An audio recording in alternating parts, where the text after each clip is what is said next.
जीएसटीचे second generation reforms हे या देशातले क्रांतिकारी पाऊल आहे।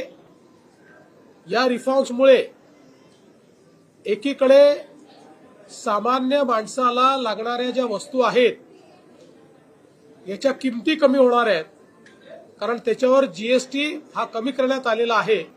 दुसरीकडे देशांतर्गत मागणी वाढणार आहे, त्यामुळे देशांतर्गत प्रोडक्शन वाढणार आहे, त्यामुळे अर्थव्यवस्थेला मोठी चालना मिळणार आहे आणि विशेषतः आत्मनिर्भर भारताकडे जो आपला प्रवास आहे तो या सेकंड जनरेशन रिफॉर्म्सच्या माध्यमातून माननीय प्रधानमंत्री मोदींनी सुरू केलेला आहे। त्यामुळे तमाम भारतीयांच्या वतीने मी मोदीजींचे आभार मानतो की इतक्या मोठ्या प्रमाणात ऐतिहासिक असं जीएसटीचं रिडक्शन, जीएसटी कमी करण्याचं काम हे माननीय मोदीजींनी केलं।